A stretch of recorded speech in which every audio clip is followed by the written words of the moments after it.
you. Hey, everybody, it's your boy, Eduardo Jackson, creator, founder, and CEO of the Cinema Draft game and site. Meanwhile, we are joined with fan favorite, the Draft Mom's favorite, Jay Devlin, who's currently, I don't know where he is. What's the clinking sound? What's going on, Jay? You know what that is? That's my heater, man. Let me turn the heater off. It's a little chilly here in Southern California, man. I had the heat going. Got a little click in my heater in my bedroom, so we'll turn that off. That sounds positively East Coast. I didn't know that apartments click like that. No, it's a balmy 50 here in beautiful Santa Monica. So there we go. Now we're back in business, man. You know, it's hot solo coats. It's good to be back, man. And let me I'll just get it out of the way right now before we dive into the meat of this last weekend. I was wrong. I was 100% wrong. Jay Bird, apologies. I deserve all the crap anybody can give me on the group text that you have for Cinema Draft. I predicted I think the quote was, he has no chance. No chance. And he ended up winning. I had no idea Jackie wasn't even on my radar. That movie came through very nicely for him. And I didn't think he honestly had a chance without having two Rogue Ones. And again, I was 100% wrong. And that's why that guy's I generally always refer to him as a legend and as one of the pioneers of this game. I believe I did last week before I told him his team sucked. So, great job by him. And he ran away with it. It wasn't even close. So yeah, let's dive into his call sheet real quick. So he actually, not only did he run away with the feature presentation, he ended up winning all 5 of the contests. He swept them all. He took the same lineup, entered them in all. I gave him a run for his money, I believe, in the Best Boy, but he really did dominate. And let's just take a look at how he did it. And as mentioned, he did it with only one Rogue One actor, the cheaper of the 2 headliners, Diego Luna. For his limited release, he went with Manchester by the Sea, which did solid business, 8.5 points from Michelle Williams as the headliner. And then he went and he had Sing, which was also a really smart play, because that movie ended up doing about 36 million over the 3-day weekend. And then he went Jackie. He almost max stacked. He put a 7-pack of Jackie out there with both of his headliners, and that's where he really cleaned up. Yeah, and like I said, I mean, I guess it just kind of oversight. Like, I didn't realize that movie was going to be. It just didn't feel like a holiday movie either. I mean, it's just nothing about it felt like this was the right time for it to be opening. And I was wrong. I mean, it crushed. People love Jackie O, man. It was that at its release type, which is platform, I believe it had the highest amount of theaters in our game for its release type. It was on 335 screens. I mean, 348. That's huge. So that's what, and it had good word of mouth. People were, but 348 screens. It was buzzing for Natalie Portman for Oscar contention and what have you. So historical fiction, beloved president, yada yada yada, and it found a place at the box office. So Jackie was what you needed to have really to make a dent in the box office this weekend, at least in the feature presentation. But 244.35, ran away with it.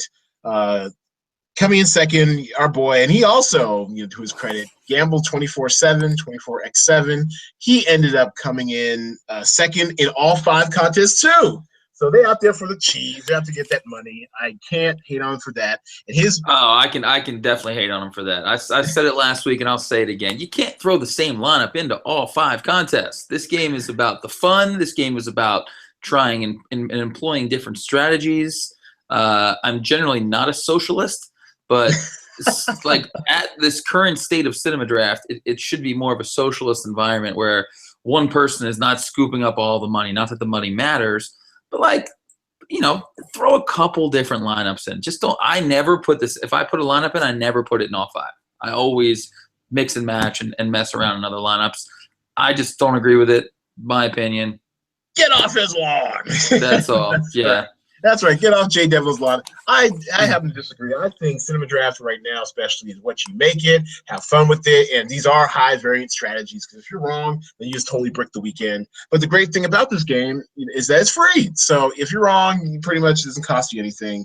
And I enjoy seeing, the strategies people can employ. And I'm for more call sheets. If everyone made 5 call sheets, that doesn't bother me a bit.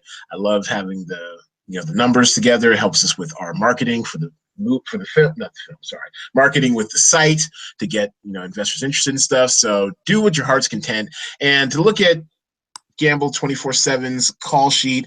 He had a Rogue One. He had some Jackie. He did a headliner stack of La La Land, which is smart. Yeah, he had one. He had a 4-pack of Jackie, and he had some Manchester by the Sea. So he kind of spread out the risk a little bit. But as Jaybird showed us, no risk, no reward. If you go hard, was it go hard or go home? I mean, Jaybird went hard, and for the week at least, he has bragging rights over his very, very astute wife Kelly, who I believe still might be the all-time cinema draft money leader. What was Kelly up to this week? I believe Kelly came in 6th, so she got a little coin, a little quan, and she also in the Green household. Oh, she was big on silence, and you know what? Silence is only on 4 screens, 1.31 points. Means only made about 131,000 to be expected. But I guess she's doing a severe stars and scrubs. She went 2 Rogue Ones. Patriots Day, which we really hyped up, but once again, it's only on 7 screens. It's kind of limited potential. And then Manchester by the Sea seems to be the popular choice in a pretty kind of shallow, limited release type category this week. Wasn't a lot to pick from, and the options were fairly pricey considering your return on investment. Oh, and I did promise I want to shout out this rising star because he did leapfrog me this week. Cornell Westside, aka Kevin Garnett, aka working black writer in Hollywood. Big shouts to him. He's been playing steadily. He's appeared on the podcast twice now, and he was 3rd. Get you that money, man. Was it $31? Good job. He spread out the risk a little bit. What do you see on this call sheet, Jay? Yeah, just so This is like usually I think, from looking at these lineups every week, like having a bunch of different movies is usually not a very good play. It seems to be like a very stackable game lately, but this obviously doesn't tell that story. This is a great lineup. I never would have thought to do any of this stuff, but he had a little piece of everybody. Yeah, he really truly covered all bases, even though he only went with one Rogue One actor. He definitely did cover, the Jackies, the Manchester by the Seas of the world. Got some La La Land, a little something for everybody. So good, big shouts to Kevin Garnett, a.k.a. Cornell Westside, a.k.a. the WBW. All right. And then, of course, your usual suspect. Jay Devlin, you want to talk about your call sheet real quick? Sadly, if you're going to make me talk about it, I will.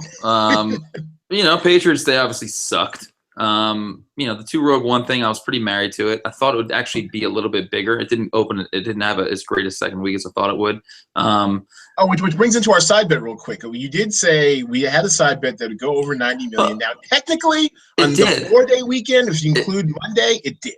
It did. I saw that. I did notice that. For purposes of our game, it did not. so yeah, it just underperformed a little bit. I never wanted call it a push. Yeah, it's just the Patriots Day thing didn't work out. End of story. Just like complete absolute brick. 7 theaters versus a movie like Jackie that's in, what'd you say, 330? Just like a mismatch. Mismatch of epic proportions. It was a little bit of a busy week last week, so I didn't check screen numbers. I knew Patriots Day wasn't in a lot of screens because we did talk about it last week. But the Jackie thing, for the Moonlight effect, huh? Like 100,000 per screen. Yeah, exactly. That and La La Land both opened and had pretty great weeks and weren't in a lot of theaters. But again, it just goes to show, check those theaters, man. You can get a platform release in around 300 on 300 screens. That's pure gold, pure freaking gold. True. And real brief, flyby of my feature presentation call sheet. I went with with the headline stack of Rogue One. I followed your lead with Patriots Day and with the 5-pack of them. Punted twice with Silence, and for my limited release, I snuck in a non-headliner in La La Land, which was good for 4th place. Not too bad, even though I can't win any money. But I did want to call attention real quick. We're not going to go over all of the contests, but I was fairly intrigued by the way, I believe it was the Best Boy, how that shook out, because that was the closest one to Jaybird in this whole. Actually, I am going to new stuff. Let's go to the old stuff. I believe I was within 3 points, and I just wanted to go over that real quick because Jaybird, he had the same call sheet across all, which is cool, and I switch up my strategy a little bit, and I think that's the one where I went heavy on Sing. I keep going back to the wrong one. Sorry, everybody listening to the podcast. We are moseying around to get to the right call sheet. There we go. The Best Boy. And also stay tuned too as we migrate through the holiday season, get into the new year. We've got new stuff, and we will be getting faster, stronger, better with the Cinema Draft site. We're looking to add these little features here and there to make the game more enjoyable for you and for everyone involved, making sure that this is a more responsive game, fixing that nasty balance issue. Should be fixing that pretty soon. And I must have been dreaming. Maybe it was the gaffer. There was one, I swear, there was one where I was close. I don't know, buddy. I swear, it was the gaffer. It had to be the gaffer. Because I remember I keep going to the wrong site. So anyways, Jaybird, I had a call sheet of 241, 241.35, I believe. It was the gaffer. And that one... Nope. Was not it. Okay. All right. Dude, I guess I'm lying. I love it. This is fantastic. You're just relevant. I know this is fantastic radio. Oh, here it is. A little too much spiked eggnog for you on Christmas, I think. The background talent. There it is. The background. I had to check my little crib. All the way at the bottom. At the background talent. I knew it was in there somewhere. Okay, so let's take a look at this call sheet real quick, ladies and gentlemen. And 244.35 Jaybird to my 241.79, just like the old days, Jaybird, during testing where you just narrowly edged me out. And this one, I did one Rogue One. I did the headliner from Rogue One. I did Scarlett Johansson from Sing, and I six-pack Jackie. Max headliner stacked it. Got 4 other ones, and then I snuck in Emma Stone from La La Land, and I did John Goodman from Patriots Day. And unless you did pretty much the exact same call sheet as Jaybird, that's probably as close as you could have gotten to him. He really did, come up with a really, really solid call sheet. So hats off to Jaybird. Enjoy the money. Looking forward to your withdrawal. Definitely looking forward to that. All right, for those of you who did win money this week, make sure you visit our blog and see how to withdraw. It's not too hard. Or also just go up here to your avatar, click on it, and click this little dollar sign right there, and it will start a withdrawal for you. Show me the money. Okay, so let's take a quick look at what's going on for next week. We have the games already out for your enjoyment, and we've got a pretty innovative. Well, actually, it's pretty much most of the movies you've seen before. We've added 2 movies. We've added Julieta, which is, I believe, Spanish, as in from Spain type of movie. No, I believe it's from Spain, as well as what's the new one we add? Oh, Lion, which also, this is a very interesting one. So if this had been in our game last week, it opened at exactly 500 screens. So it was exactly at the very edge of limited release, which, I mean, and I think it did almost as much business as. Was that your call sheet there on the right that you made? No, it's just a dummy one. Don't get excited. Okay. It's pretty bad. I saw 2 Rogue Ones in there. Oh, maybe. I've been just settling on strategy. I like to wait. I like to keep the suspense up and wait till the last minute. Yeah, so it's very interesting. So Lion opened on 500 screens, and so 100 and something more screens than Jackie, but yet made about almost 400,000 less. So very interesting. It might even expand further this week. I anticipate it might be a limited release because, like I said, it's right on the precipice. It's right on 500 screens. So if one more screen, it falls into the limited release category, and that might be one to watch. So what are you looking forward to coming this next week, J. Devlin? I mean, again, so we're in week 3 of it's New Year's weekend too. I mean, it's not like Christmas weekend. Who's going to the movies on like New Year's Eve? Is that like a big thing, or New Year's Day? I don't know. It doesn't. Well, I used to work at an AMC in Atlanta, and I volunteer to work New Year's Eve, whatever. It's not the busiest, but there are people who go. I'm sure there's people that go, but it's a Saturday, it's a Sunday. You have Week 17 NFL. You have New Year's Eve, the 2 semifinal games for college football championship. It's just a busy weekend, so I think numbers are down. So if this might be the week to fade Rogue One, and and look for like really mine those those platform release movies that are expanding screens a little bit. It just doesn't feel like it's going to be a big movie weekend, in my opinion. So the bigger movies aren't going to make as much, and if people are going to the movies, maybe they're going to want to see something a little more art housey. Okay. You know, Well, because so those. in that theme, Dan, I just want you to keep your eye out for Fences. Oh my goodness. So I normally when I can, I try to do the 5-line movie time and write a little review of some of the better movies I see. But this one, I'm devoting a podcast tonight. Tonight it's gonna be me, possibly the Draft Mom. We're gonna discuss our experience with Fences. It was outstanding, and it made about essentially it made almost 7 million in one day on Christmas Day. So that's one to look out for.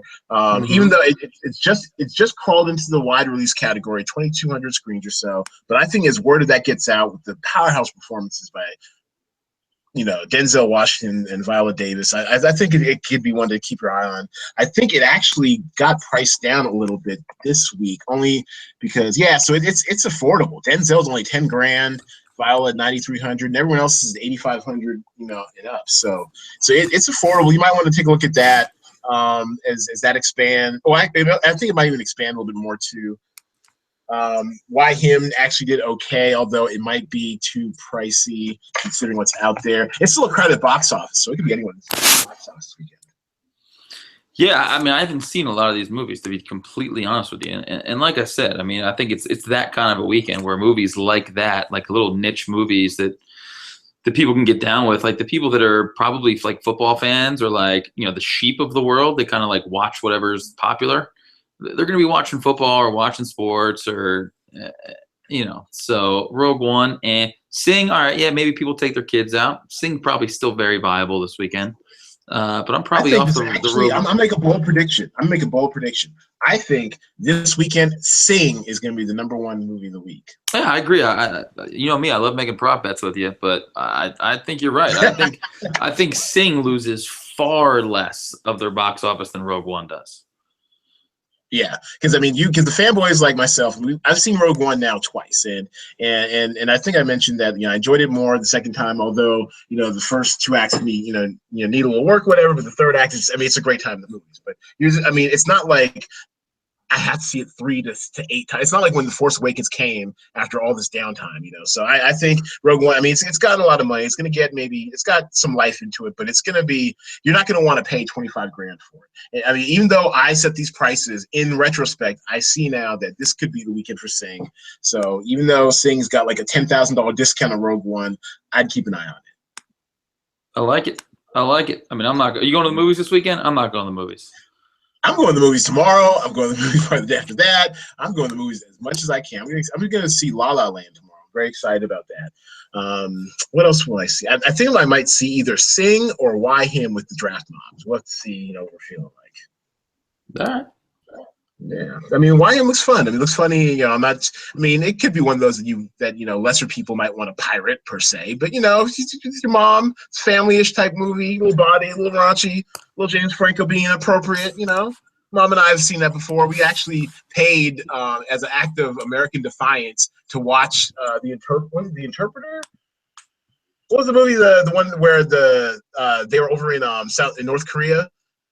And the one that got banned. Yeah, I forget that once. That one, but it wasn't that good. But we, on that Christmas, when they said you could only pay to see it on Google Plus or whatever, we went and saw that. And it was fine. But I did watch the night before. Watched about 9 Christmas movies in the last 3 days, and the night before was a nice, pleasant surprise. The Seth Rogen, with the Anthony Mackie, yes, right. And there's a little Franco in that. Little Franco being Franco, he was pretty solid. So Franco and Rogen are always a solid team. Oh yeah, that's the comedic, Matt and Ben of our time, I guess. Sorry, I said to go there. Why can't I remember was it the Interpreter? The Interview. That's what it was. The Interview, yeah, that's what it was. I didn't catch that one. Probably not going to catch that one ever. You're probably not going to catch that one. And in closing this out, we just want, we don't get too much into world events here, whatever, but a small but significant part of my childhood, Carrie Fisher, she passed today. It's wanted to send our condolences to her family. I'm sure you're not listening to this podcast, but you can feel the vibrations. We're sending it to you. She lived a very full life. She was more than an actress. She was, a writer. I think some sort of artist as well, and just a very interesting human being who's very engaged into her world. So anytime anyone like that passes, the world gets to be a little less of an interesting place. So And rest in peace, Carrie Fisher, 1956 to 2016. You did good, girl. You did good. That's it. Yeah, that's it for this week. So not to land on a somber note, but thanks for coming on, taking your lumps, Jay Devlin. We appreciate it. I know, Jay. I ate my crow, and it was tasty, man. I can guarantee this, Ed. In the new year, I will be wrong again. At some there point. You go. Virtual certainty that I will be wrong Bold again. prediction. Probably sooner than later. You will be wrong in 2017. I'm with that. So will I, sadly. But the draft mom, never. Okay, so make sure you sign up for the game if you haven't signed up already. Go to cinemadraft.co. Also, our games are up and in the lobby for you to join and play for free. We have over $300 in prize pool this week. Also, make sure you visit us on social media, anywhere at Play Cinema Draft or just at Cinema Draft. Also, check out Jay Devlin's Mostly Sports podcast. Where can they find that at, Jay? iTunes, iHeartRadio, YouTube, UBN Radio, anywhere. Just throw it in the Google machine. Mostly Sports will pop up. Coming back at the next Tuesday with a bunch of new episodes coming in the new year with a bunch of great guests lined up, and it's gonna be a good time. There we go. You heard it here. So thanks for listening to us. Good luck in assembling your call sheets, and we will talk to you this weekend.